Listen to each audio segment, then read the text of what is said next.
Uralungal labour contract സൊസൈറ്റിക്കെതിരായിട്ട് നടക്കുന്ന സംഘടിതമായ ആക്രമണത്തിൻ്റെ പിന്നിൽ ഈ ലീഗിലേക്കുള്ള പല പ്രമാണിമാരായിട്ടുള്ള കോൺട്രാക്ടർമാരും ഉണ്ടെന്ന്. പല കോൺട്രാക്ടർമാരുണ്ട്. 15,000 പേര് പണിയെടുക്കുന്ന സ്ഥാപനമാണെന്നത്. 15,000 പേര്.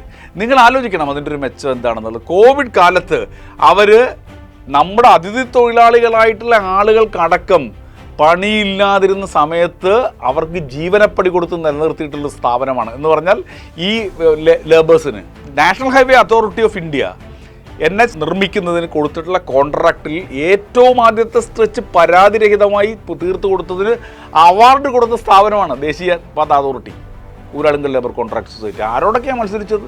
ഇന്ത്യയിലെ എല്ലാ വൻകിട നിർമ്മാണ കമ്പനികളോടും മത്സരിച്ചാണ് അവർ ടെൻഡർ വാങ്ങുന്നത്. ആ ടെൻഡർ വാങ്ങി അവർ പണിയെടുക്കുന്നു. പക്ഷേ ഇവരൊക്കെ മനസ്സിലാക്കേണ്ടത് നിർമ്മാണ പ്രവൃത്തിയുടെ സാങ്കേതിക വിദ്യയിൽ ഗണ്യമായ മാറ്റം വന്നു. ആ സാങ്കേതിക വിദ്യ സ്വായത്തമാക്കിയാൽ ഒരാളെ ആർക്കും മാറ്റി നിർത്താൻ പറ്റില്ല. പക്ഷേ ആ പഴയ അമ്മാവും കല്ലും കൊണ്ട് റോഡ് ഇട്ടാൻ നടന്നാൽ ഇപ്പോൾ പണി കിട്ടില്ല എന്ന് മനസ്സിലാക്കണം.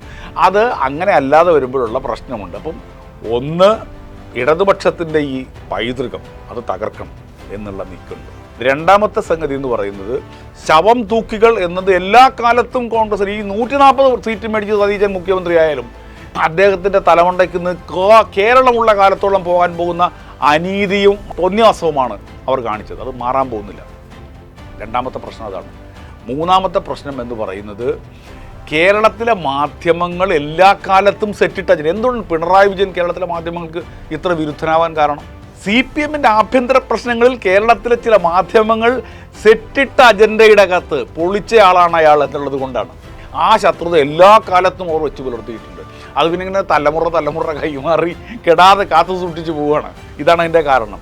ഇതേമാതിരി അവർ സെറ്റിട്ട അജണ്ടകൾക്ക് പുറത്ത് പുതിയ നെറേറ്റീവ്സ് ബിൽഡ് ചെയ്യുന്ന ഒരു രാഷ്ട്രീയ പാർട്ടിയായി സംവിധാനമായി മാറുന്നതിന് ഞങ്ങൾ കൈകാര്യം ചെയ്ത് കളയും എന്ന മാധ്യമങ്ങളുടെ സമീപനമുണ്ട്. 4, ഊരാളുങ്കൽ ലേബർ കോൺട്രാക്ട് സൊസൈറ്റിക്കെതിരായിട്ടുള്ള സംഘടിതവും നിക്ഷിപ്തവുമായിട്ടുള്ള താല്പര്യങ്ങളുടെ ഒരു സംഘാതമുണ്ട്. ഇതെല്ലാം കൂടി ചേർന്നുകൊണ്ടാണ് ഇന്ന് മുണ്ടക്കൈ ചൂരൽമല നടക്കുന്ന നാടകം എന്ന് നമ്മൾ മനസ്സിലാക്കണം.